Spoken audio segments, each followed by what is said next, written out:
欢迎收看关键时刻。以色列忍了几十年，就一个晚上的攻击，直接把邪恶轴心之一的伊朗整个给端掉了。他不仅炮轰他的核设施，炮轰他的飞弹工厂，连总参谋部基本上全数歼灭。而在这次攻击当中，最可怕的是什么？是他的邪恶轴心国里面，中国跟俄国浑然不知，他们被蒙在鼓里，直到他们看到伊朗被攻击之后，他们才发现事情完蛋了，出歹机啊！是这种，这个让我们非常匪夷所思。什么？伊朗之前不是叫嚣说什么做核弹，我们很在行，做核弹我们绝对做得出来，我们做核弹的事情全世界都在怕。结果怎么样？以色列一击。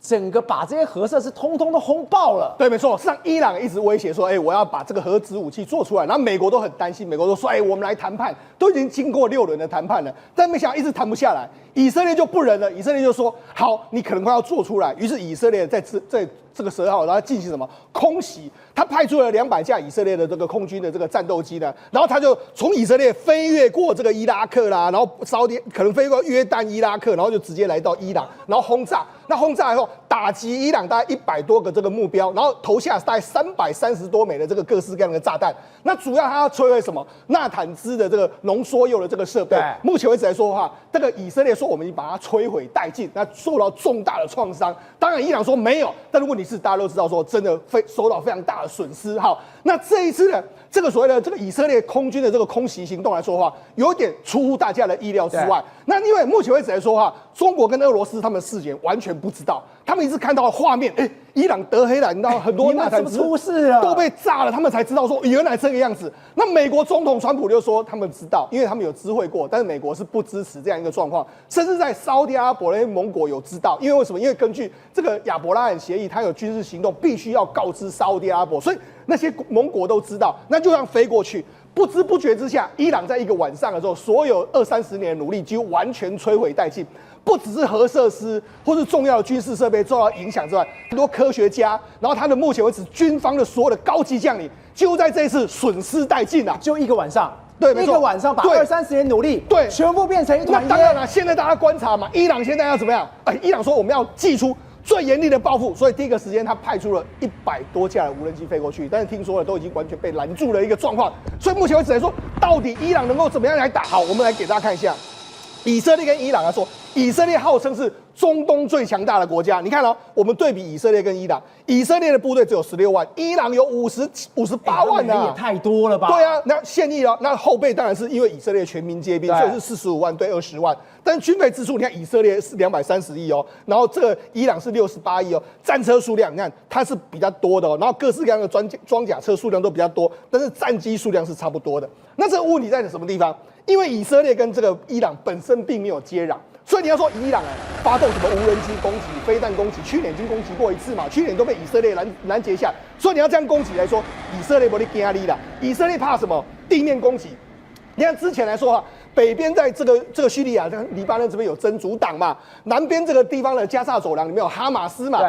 可是赵，你有没有注意到？过去1年的时候，大家都说不要打真主党，不要打哈马斯，以色列有在跟你客气的吗？轰炸打造2个已经都被他杀的差不多了。所以我跟大家讲，现在你看伊朗真的要反击的时候，他怎么反击？他如果飞机啦、飞弹啦，无人机，以色列根本没来怕，路面的部队都已经被我消灭殆尽嘛。所以这一次来说的话，可以说纳坦雅胡所主导这次叫雄狮崛起的这个行动，几乎是获得了巨大的胜利，让伊朗的这个国家的实力呢，一招了就被打回解放前了。而且这你看到那几个画面，吓坏了。对，很多枚飞弹哦，同时哦，刚刚讲的这个所谓的崛起之势的行动。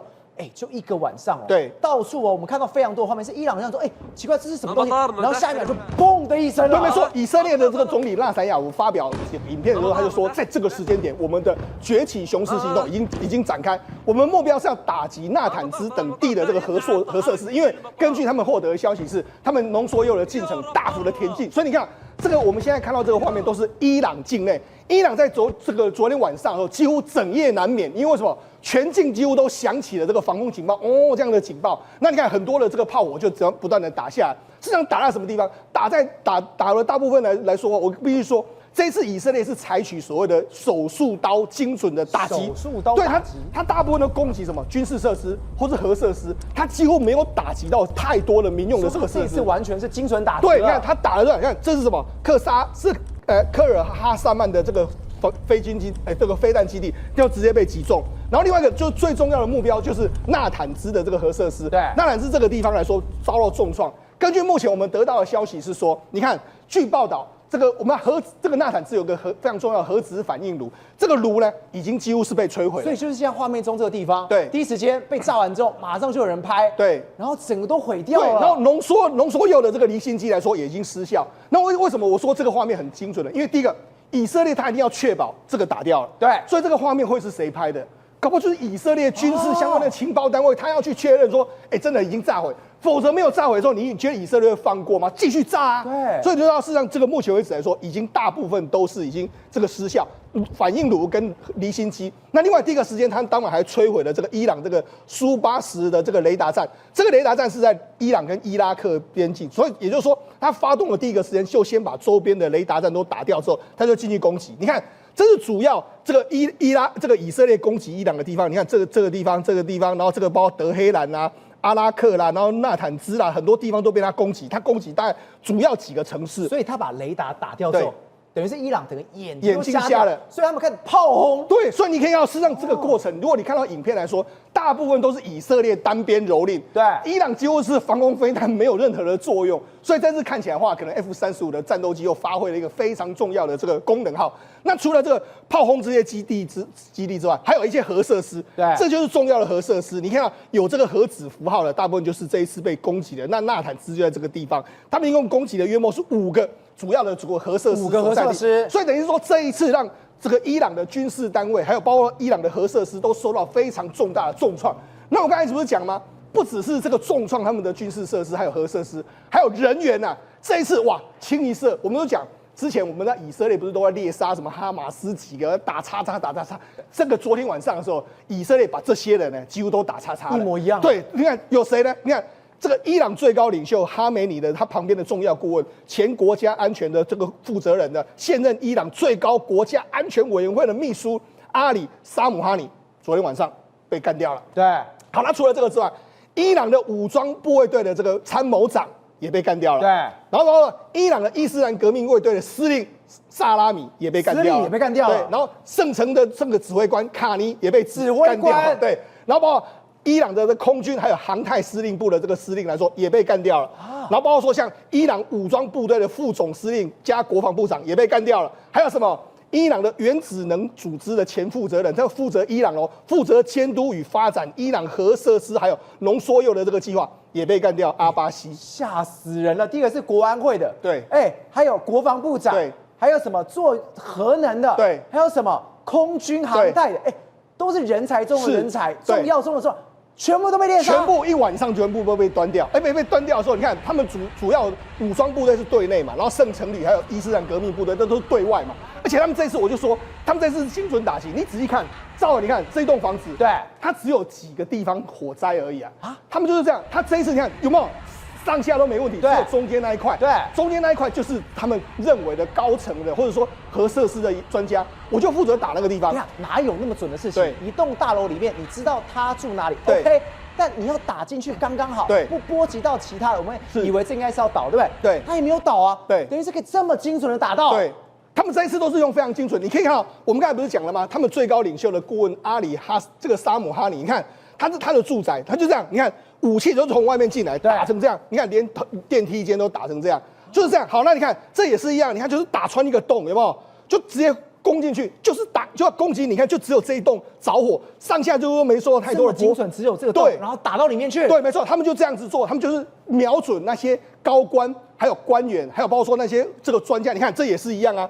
照你看，这整个房子来说，就只有这间房间被打成这个样子啊，其他地方都好好的啊。所以他们这一次就是用这样的方式精准打击。好，那怎么精准打击？他们都锁定个别人，就是我已经领先判断说，譬如说我要这个狙击张兆和，对，张兆和目前的家在哪个地方？那你可能会出现在什么位置？这个时间点，我要用什么去攻击你？好，他就这样子。那他具体怎么做呢？我跟他讲，它就是飞机飞到这个伊朗境内之后，它发射出那种类似游荡炸弹出去之后，它可以透过 AI 的方式辨别张兆我在这里面，我就直接攻击你了。有这样子的？对，没错，就是这样子的方式，所以才能这么精准嘛。所以你看为什么这些人都兆，你觉得他们会闲在家里面，然后让你很容易狙击嘛？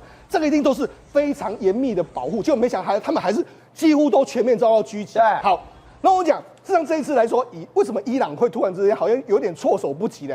因为他们原本以为不是在谈判吗？我们刚才不是讲以色列跟这个伊朗跟美国现在在进行第6轮的谈判啊？谈判说，好像会谈判到一半，然后以色列你就给我开始轰。对，而且那个原本的时候，这个所谓前几天不是就有人警告说，以色列好像要动这个核武嘛？那以色列跟伊朗还这个当时的时候，川普还说我不准你这样，好像他们两个有点闹翻，说你等等嘛，我们这个核设施核谈判会好像会有进展，你等等，就没想以色列就动刀了。好，那动刀的时候，你看以色列还很故意啊，你看以色列用什么？你看。他说：“这个下令在周四我们要召开内阁会议，然后公开说我们要讨论人质谈判的机会。人质谈判跟伊朗那换球，就没想到他不是在讨论，他对外说我们要讨论人质谈判，但是他说什么？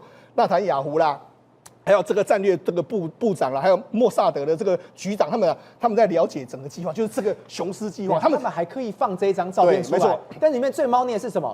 我的荧幕都没有转过来。来，我们看到这荧幕都是这样，是。然后殊不知呢，这荧幕背后是什么？可能都是伊朗的核设施，伊朗的这些军官到底在哪里？对啊，还搞这种心战哦。那他还跟你说，我们是要讨论这个所谓人质的这个计划。然后还有什么呢？然后还有纳坦雅胡的这个助手跟媒体说，我准备要休假啦。那因为我的儿子要下礼拜2要结婚啊，那我们很多人可能都会跟着我去这个地方啊。所以你看，这个是什么意思？就跟你说，纳坦雅胡的助手要去结婚。如果我跟你讲，如果假设真的有大事的时候，你能够休假吗？不行嘛！你为什么可以休假？他就是要缓兵之计，说这给你举在没什么代志这样一个状况嘛。所以你就知道说，你看，而且我们刚才不是讲吗？这个会议里面来说话，你看原本是要讨论这个人质问题，但是事实上是要让伊朗昏睡过去，然后讨论袭击伊朗，然后还要求要秘密守护者的文件保密文件，所以等于每一个人都签了，然后还出来跟你放话说没有这回事，这样假的一个状况。然后伊朗他真的昏睡过去了，对啊，浑然不觉。对啊，因为你们开会是要讨论人质问题，然后另外一个，你的这个纳坦雅胡的助手好像要休假要结婚了，他的儿子要结婚了，然后美国川普又跟这个以色列在演这一出戏，所以等于伊朗完全没有防范。好，没有防范之下，他现在被端掉。好，那于是呢，你看目前为止来说，当然人家就说什么伊朗的军事的虚张声势，好像也觉得说伊朗好像很不堪打，这样怎么一夕之间完全都被打掉？那因为伊朗为什么？因为前几个月的时候，其实伊朗还这边说我很无敌啊！你看，这就是伊朗展示了他们的革命卫队来说，就说，你看我们的这个地下的这个飞弹的基地多么雄伟啊！我跟你讲，你这在秀的时候，在以色列看起来是什么？好，你让我知道你在哪里，你什么地方，对不对？变成标的啊 OK， 对。然后你的什么，你还展示什么？你的防空飞弹怎样？OK 啊 ，OK， 我都完全把你端掉。所以等于是说，以色列就策划非常久的一个时间。好，那我就讲，事实上除了这些军事设备，因为军事设备可能长时间之间来说的话，都被以色列已经知道。但是这一次大家怀疑的一点就是，他们有很多核专家被杀害。但是核专家来说，照理说，核专家有些是什么？大学的校长。那真正负责人来说，照理说你不会，以色列怎么会知道这些人？对，这些人你到底是从何知道？那目前为止来说的话，就是说，你看，这是之前媒体的报道，他说军事情报在去年获得突破性的这个情报，然后以色列的空军还有情报单位去年成立了专门的作战，然后专注于伊朗问题，还有大规模打击的准备工作。然后准备工作里面来说的话，他们要干掉人，有包括核子专家。你看这一次的核子专家里面，伊斯兰这个扎哈德大学的这个校长，你看他就被干掉，穆罕默德麦赫迪这个特黑兰奇都被干掉。好，那伊朗的核设施也被处分掉。好，那为什么会这个样子呢？就目前为止，根据德黑兰，这是伊朗他们报纸的报道，说什么呢？因为我们知道伊朗他们不是有核设施吗？他们之前都说，国际这个原子能总署，你可以来看我们，我们没有要这个做浓缩铀，然后来这边看，然后这边看的时候，事实上都会有一些专家接待这些人员嘛，这些人员就有名字，那名字来说，疑似是这些名字呢，后来被 pass 到了这个以色列。你看这个纳坦雅胡说什么我们根据我们知道，他目前为止可以到约莫是408公斤。然后浓度是60%，再更进一步的浓缩之后呢，它可以做成大概9枚的核武，而且它这太可怕了。他说，伊朗拥有足够的材料，在几天内15枚核弹。对，你做好就开战了。对，所以你看，他就说，你看，如果有9枚核弹所需要，然后还有生产2万枚的长程飞弹覆盖以色列的话，这是我们无法等待的事实，我们不能再等。历史的教训告诉我们，不能够威胁，不能够留给下一代，所以他就决定开干，就直接这样子把整个杀进去了。对，把这个所谓伊朗的核设施全部都端掉。好，那我跟他讲，事实上这个故事告诉我们什么？赵和，你知道吗？事实上，这一次以色列的动作，你看他对于伊朗境内的所有的讯息知道得一清二楚，对人、军事设施，还有你的相关的这个行踪，什么都知道一清二楚。这个告诉我们什么？你看中国是不是现在也是在这样子？他是不是也要了解我们所有的情报，我们的人？我们的这个军事设施在什么地方，然后什么东西它渗透也是这样，连行程也对，是。所以我们来说，我们在看这个以色列攻击伊朗的手段的时候，大家会不会有点似曾相识的感觉？好像我们现在也被某些国家在做这样的渗透。所以来说，以色列攻击伊朗呢，其实我们台湾也要格外警惕，我们未来可能会面对的威胁。于是我们刚刚特别讲哦。伊朗他做了非常久10年、20年的准备，没有想到的事情是以色列一个晚上直接把它切掉，直接把它掀掉。为什么？现在大家都传言，真的是因为 F-35嘛？而且这个不是 F-35，是 F-35I， 是最新的一款美制的战机。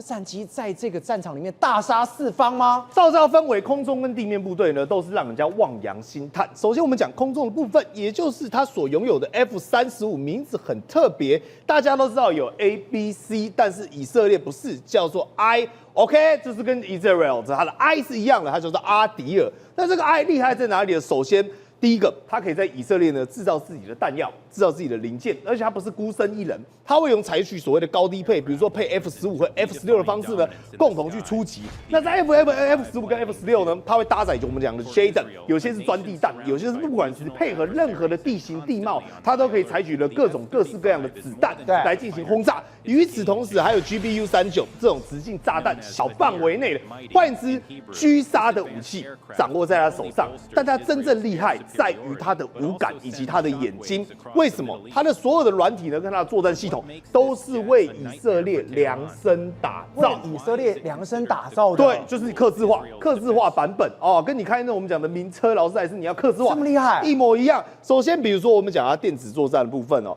包括它的预警雷达系统。以及它的干扰系统全部都是最先进的，而且呢，它是因应的在中东地区它所需要的这个范围呢，以及它所需要的相关的配套来进行去调整以及细部的特化。与此同时，最厉害的其实这个叫做 C4I， 你知道 C4I 是什么吗？就是 Command Control and Commute and Computer， 就是指挥、控制、通讯、电脑跟情报。那你如果说在其他国家或者是美国的话呢，你要用的是所谓的美国它以发展为主。它的核心区系统，那包括其他国家就算要用，你也要配合。比如说我们台湾要用啊，就要可能用 Link 16啊，全部都是美规的。但是以色列不是，这是以色列规格。换言之哦，今天比如说我过去呢，在 F-35在空中飞 ，F-16呢是高低配，对不对？我还有一个中央的指挥中心来做调配，但它不用。以色列的 F-35就是它空中的航空母舰，它等于说我一台 F-35在这边，我可以调动我的 F-16。调动我的 F-15，甚至调动我的无人机，它就是作为一个中央指挥的控制载台来去进行全方面的轰炸。所以换言之，今天就算你有任何的防空射飞弹、防空设备或者是地面设备，都没有办法逃过它的法网，因为它不是一个你看到的是一台飞机，但实际上它是一整个网络来去网罗住你。宇轩，所以这样一路看起来，为什么 F-35I 这么凶？你看到以色列哦，直接是长驱直入到伊朗，无路无人之境。尤其是什么？我们刚刚讲，它的雷达一打掉之后。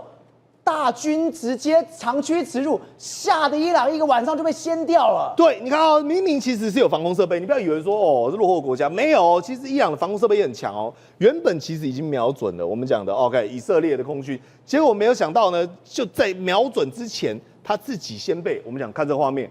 321，他自己已经先被我们讲摧毁殆尽。那用这种我们讲画面视角来看，应该是用无人机的方式。对，所以等于是说，你以为你掌握到我了，但实际上我早掌握到。你看，直接就把我们讲炸毁了，直接把它炸毁了。所以变成是你防空设备完全没有用。而且你知道，在地面部队他们有可怕的是什么吗？来，这就是我们讲地面情报厉害的部分。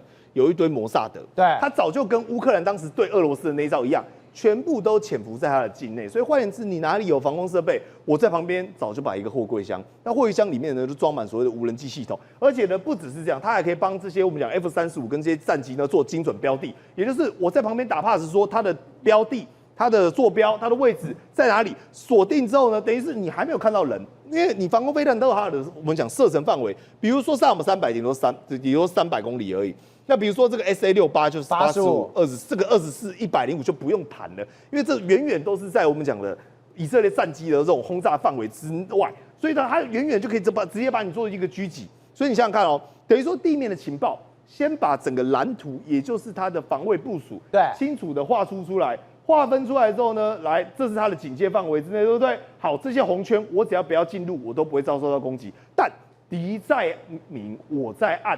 然后呢，我把这些红圈划分之后，我只要在这个范围之外，用我擅长使用的武器对你进行去打击。而且赵尔，你知道他这一套哇，他直接蓝色这个下去之后，全部的防空都没效。以色列他曾经到乌克兰学习怎么去打击哦。他说，2018年以色列飞行员曾经前往乌克兰。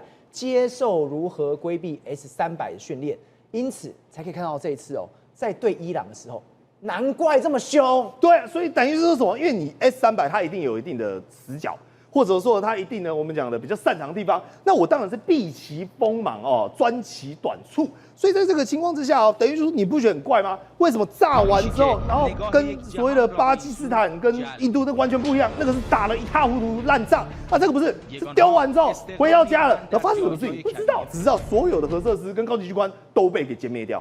瑞德，我们这样一路看下来，以色列第一个你的武力非常强，第二个你的情报非常强，第三个是什么？你也太狠了吧！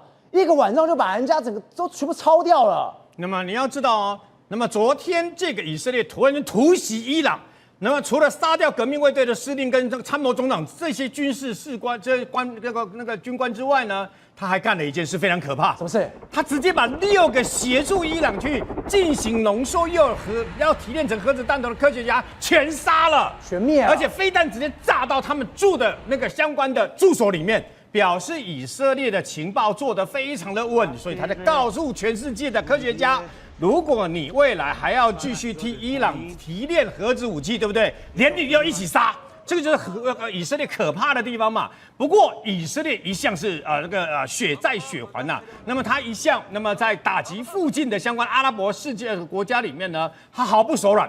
最有名的一件事情就是，那么6日战争的时候呢，一个以色列呢，直接把它相关的周边的3个国家给端了。那么现在呢，我们常听到啊，这最近不是那个以色列学习加沙走廊吗？对，加沙走廊本来不是他的，约旦河西岸对不对？也不是他的，戈兰高地更不是他的。都不是他的，就因为6日战争，所以呢，把附近几个阿拉伯国家全部打得一塌糊涂，最后这些全部变他的啊。那他是怎么打到？那么这次你没有发现吗？这是以色列的飞机，它不是只有 F-35，它的 F-16、F-15都有出去，但是伊朗的这个相关的防空飞弹形同虚设嘛，它整个像瞎子一样，整个雷达全部都没有办法知道，就被炸了，就被干掉了。以色列事实上在这个这个相关的这个等于说1967年的6日战争的时候呢，他就干过这件事，他直接在第一时间出动了183架的各式的飞机啊，锁定了埃及有10个机场。那么他的时间是在什么时候呢？拂晓出击。他知道他们事先整个情报都做得非常的完善，知道埃及的空军呢，他们有一个问题。在早上大概8、9点的时候呢，交接班的时候，加油的加油，交班的交班，吃饭的吃饭，对，所以是不是乱成一团？对，而且呢，大家都非常的松散，因为一天才刚开始嘛，天刚亮没多久，所以呢，不会有敌人空袭嘛，他们就去空袭了。吃早餐的时候，他就直接空袭了，直接杀过来。而且我告诉你哦。超低空的低飞，所以呢，整个埃及呢完全都没有心理准备的情况之下，就看到他们这个机场的埃及的这个相关的那个站馆啊，就突然间看到远处天空有一个很奇怪的地方，是鸟吗？不是，以色列的飞机过来了以后就炸，然后呢，第一时间就直接把埃及的这个第一波197架的飞机，包括那么停在飞机场来不及的跟升空紧急升空的197架全炸了。炸了以后呢会怎么样？我把你机场全端了，那你埃及怎么办？我是不是赶快想办法要补啊？现在不是都要补那个洞嘛，对不对？然后呢，赶快把那个飞机啦，没有被炸的啦，赶快拖出来，赶快上空了，那想办法挂弹啊，干什么都在忙这些嘛。对，你觉得做梦都想不到，你没有想到他第二波又来，你知道吗？第一波完，第二波马上又来，他刚炸完了以他不后让。任何埃及有喘息的机炸会。完了以后，珍珠港事变的跟那个电影看过没有？一波接着一波嘛。对。不过它比珍珠港事变的飞机来的又快又猛，为什么？10分钟后就来了。它10分钟后就来了。本来是183架，然后这次是164架，这次更狠，这次是14个埃及的这个相关的机场，包括刚刚炸的之外，另外有几个没炸的一起炸。就把这次总共把107架的这个埃及的飞机也炸了。埃及第一波炸了197架，第二波被炸了107架，等于300架的这个300多架的这个飞机啊，全部在第一时间被以色列的飞机全炸了。你就知道那么多厉害。那么除此之外呢，那么他在空优占到空优了以后呢，紧接而来地面部队就出动。你可以发现哦，以色列的雄狮部队啊，它不是只有空中而已，它拿到空优了以后，一定地面部队就出去。空袭半个小时后，以色列5个这个等于说啊，步兵师跟2个装甲师就直接挥军就攻打了，直接攻打，包括埃及的，包括约旦，包括叙利亚，他就攻打了。那么事实上，当时攻打的时候呢，埃及也不是说这个省油的灯，也不是那么容易的这个等于说啊这个那么软嘛。总共有12万的部队，你觉得12万的部队可以撑多久？12万的部队，照理来讲，你以色列5个步兵师跟2个装甲师，对不对？对。我12万的部队兵城西奈半岛跟你打嘛。对。其中12万里面有5个相关的步兵师，埃及的全歼是什么意思？你知道？全歼是全部被杀了，一个不留，全部被杀了。所以这个就是铁血，就是等于说以色列可怕的地方。你怎么那么凶？你看他现在这一波，在这个哈马斯惹错人嘛？哈马斯你去攻击，去虏获那个什么以色列，怎么1000多个人，对不对？人质嘛，你给了以色列一个天大的借口，以色列挥军攻打那加沙走廊，你看他多凶狠。即便联合国，即便美国出来调停，对不对？他炸就炸，他打就打，他不是管你什么男女老幼，管你老人不管这一套的，他就立刻就挥军攻打了嘛。所以呢，后来因为这样攻打了以后，包括那个约旦，因为没有约旦误以为埃及可能会赢，所以约旦加进去以后，连约旦都挂，他的空军一下就被端掉了，然后整个地面部队啦，包括叙利亚，他们虽然有什么炮兵啦，有什么几百门大炮都没有用，因为没有空优。没有空优的情况下，6日战争就这样结束了。为什么呢？因为埃及最后全歼了嘛，陆军也全歼了，空军也在建了嘛，然后最后呢就被迫割了这个所谓的加萨走廊。那西奈半岛后来也是有还他，但问题是叙利亚戈兰高地，然后呢，那么约旦河西岸6天。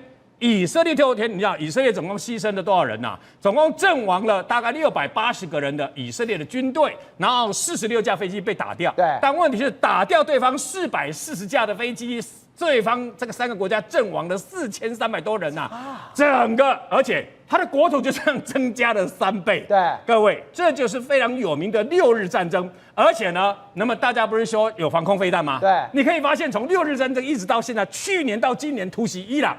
这些防空飞弹，不管你是 S 几百的都一样，形同虚设。你全部眼睛、耳朵被遮住，等到它兵临城下炸掉了以后，你才恍然大悟，以色列的军队来了。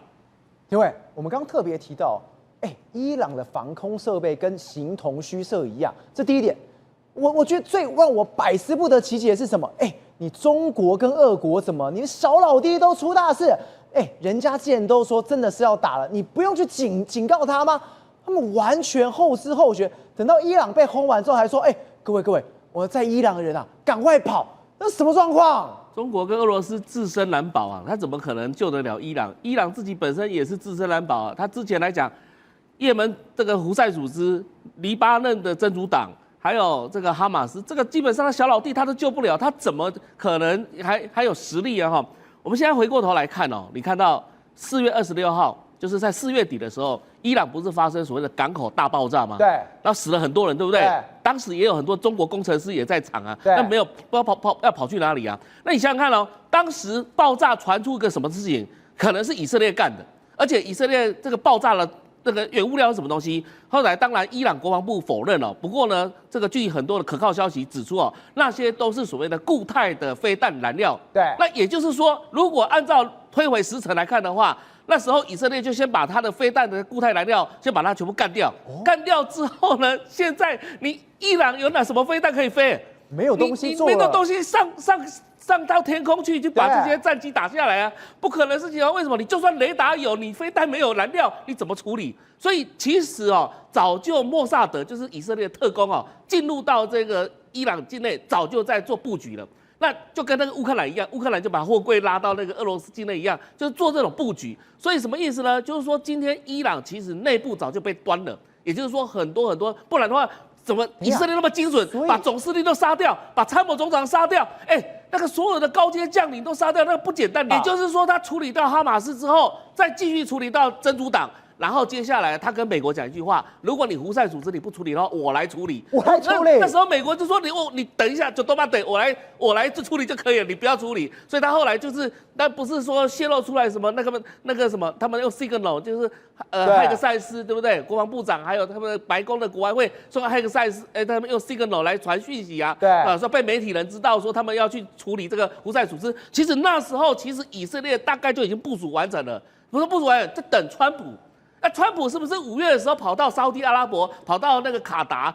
我在卡达的那个美国军事基地呢，我说那时候其实伊朗要完蛋了。为什么呢？伊朗为什么完蛋呢？因为整个中东来讲的话，美国外交部署已经部署好了。对，什么意思呢？从4月底，伊朗把人家的那个以色列把人家伊朗那些固态燃料炸掉之后，5月的时候，川普就开始安抚所有沙特阿拉伯的其他国家，沙特阿拉伯啊、阿联酋啊，还有卡达啊，还有甚至约旦等等这些国家，然后他们的安抚好之后，以色列可以动手了。所以为什么说纳塔尔胡是告知川普川普说，反正你的事情嘛，对不对？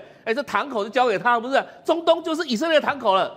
那以后呢？你们以色列跟沙特阿拉伯，对那个穆斯林的这个部分来讲的话，沙特阿拉伯他也想当头，他不想伊朗当头。那2年前的时候，中国牵线伊朗跟沙特阿拉伯建交这件事情，基本上泡汤了，这整个是打水漂了，完全没有用了。所以第一个，中国里面来讲的话，你看中国现在要撤侨，赶快离开这个伊朗啊，这个危险地带啊。那为什么呢？因为他太多在帮助这个所谓的伊朗啊，结果没有放下到以色列来狠的，这个以色列杀了不眨眼的，这基本上就会把这个地方来讲的话，整个端掉啊。不是只有这些核设施，你看到这个纳塔尔胡讲什么话？